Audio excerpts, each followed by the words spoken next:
آپ حکومت کا ساتھ دیں تاکہ معاملات حل ہو سکے. بہرحال یہ حکومتوں اور مولانا فضل الرحمان اور پی ٹی آئی کے درمیان بات چیت جاری ہے. ابھی چند ہی لمحوں میں اس کا حل نکل آئے گا. سب سے پہلے ہم بات کرتے ہیں پاکستان میں سپریم کورٹ کا جو حکم نامہ ہوتا ہے وہ الیکشن کمیشن آف پاکستان کیوں نہیں مانتی.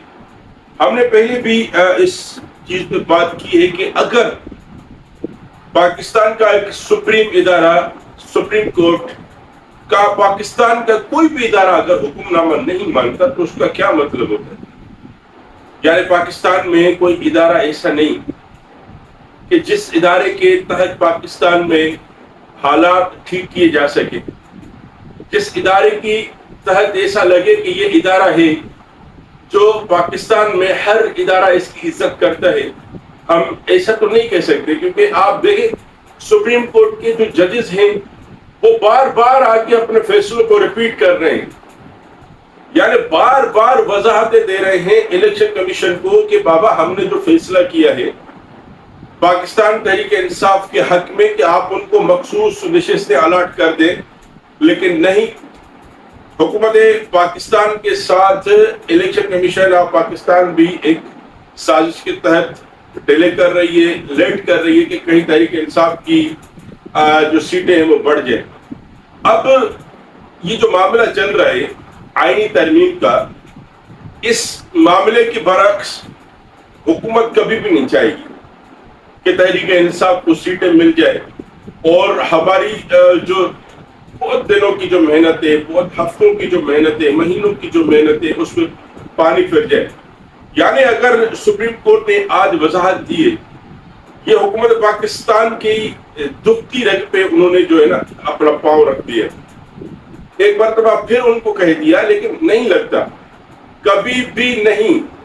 یہ آئینی ترمیم کے بعد ہو سکتا ہے کہ election commission of Pakistan Tehreek Insaf کو جو نشستیں ہیں وہ الاٹ کر دے. بہرحال حکومتوں کو چاہیے, اداروں کو چاہیے کہ پاکستان کا جو ایک سپریم ادارہ ہے جس پہ لوگوں کو تھوڑا سا ٹرسٹ ہے, اس اعتماد کو بحال رکھیں اور حکومتیں جتنے ادارے ہیں پاکستان میں وہ سپریم کورٹ کے فیصلوں کو ایک عزت دیں اور سپریم کورٹ کے فیصلوں کو جو ان کی عمل درآمد ہوتی ہے اس کو یقینی بنائے. بہرحال ایسا نظر نہیں آ رہا. آئینی ترمیم کے حوالے سے اگر بات کریں, حکومت بڑی پرجوش ہے مولانا کو راضی کرنے میں, مولانا پی ٹی آئی کو راضی کرنے میں. بہرحال کل ہو سکتا ہے کہ پاکستان تحریک انصاف کی جو رہنما ہے ان کی ملاقات کروائی جائے تحریک انصاف کے چیئرمین جناب عمران خان صاحب سے. اب میں گوہر صاحب کو سن رہا تھا اپنا, وہ کہہ رہے تھے کہ یہ جو مسودہ ہم نے بنایا ہے مولانا کے ساتھ مل کے, وہ مسودہ ہم عمران خان کے پاس لے جائیں گے. اب اگر وہ ایگری کرتے ہیں تو ہم راضی ہو جائیں گے, ہم ووٹ دینے میں بالکل راضی ہو جائیں گے. اور اگر خان صاحب نہیں مانتے تو بڑی معذرت کے ساتھ پی ٹی آئی اس مسودے میں, پی ٹی آئی اس آئینی ترمیم میں کبھی بھی حصے دار نہیں بنے گی. چونکہ آخری دن تک پی ٹی آئی کی طرف سے جو باتیں آ رہی تھی وہ یہ باتیں آ رہی تھی کہ حکومت پاکستان جو آئینی ترامیم کا مسودہ ہے اوریجنل اپنے پاس رکھا ہوا ہے, یعنی جو دوسری طرح کا ایک 2 نمبر قسم کا مسودہ ہے وہ دوسری جماعتوں کو دکھا کے پاس کروانا چاہتی ہے. یہ تو بالکل غلط بات ہے, نامناسب بات ہے. اس طرح ہونا نہیں چاہیے کیونکہ یہ پاکستان کے آئین میں جو بھی ترمیم ہوتی ہے وہ پاکستان کے 25 کروڑ عوام کا حق ہے کہ ان کو پتہ چل سکے, وہ جان سکے کہ حکومت کیا ترمیم کر رہی ہے, حکومت کیا نیا ڈرافٹ پیش کرنے جا رہی ہے. کیونکہ اب یہاں پہ معاملہ الٹ ہے. اب یہاں پہ معاملہ الٹ ہے کہ حکومت پاکستان شہریوں کو نہیں بتا رہی. شہریوں کو دور کی بات ہے, حکومت میں جو بیٹھے ہوئے لوگ ہیں ان کو نہیں پتا, اپوزیشن میں جو بیٹھے ہوئے لوگ ہیں ان کو نہیں پتا. تو اس طرح سے معاملات نہیں چل سکیں گے. بہرحال سیاسی اعتبار سے معاملات بہت گرم ہیں.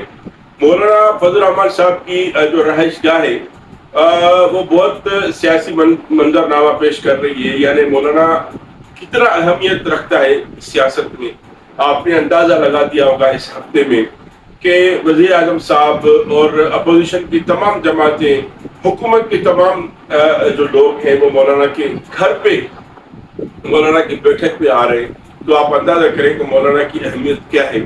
اور اس کے ساتھ ساتھ پاکستان تحریک انصاف کی اہمیت بھی برقرار ہے۔ تحریک انصاف کے چیئرمین جناب عمران خان صاحب کو جیل میں رکھ کے بھی آپ نے کچھ نہیں کر سکا، اور آپ یقیناً مولانا کی طرف سے پی ٹی آئی کو راضی کرنا چاہتے ہیں کہ پی ٹی آئی بھی ہمارے اس ترامیم کے حصے میں ووٹ ڈالے تاکہ ایک اکثریت کے ساتھ ترامیم پیش کی جائے، اور پاکستان کی عوام کو اس ترامیم سے کوئی فائدہ نہیں ہوگا۔ حکمران اپنی چوری بچانے کے لیے یہ سب کر رہے ہیں، حکمران اپنے پیٹ میں جو لوٹی ہوئی پاکستان کی دولت ہے اس کو سیو کرنے کے لیے یہ ترامیم پاس کر رہے ہیں۔ میں آپ کو فلی گارنٹی کے ساتھ کہتا ہوں کہ اس 26ویں ترامیم میں پاکستان کے عوام کو ایک پائی کا بھی فائدہ نہیں ہوگا۔ بہت بہت شکریہ۔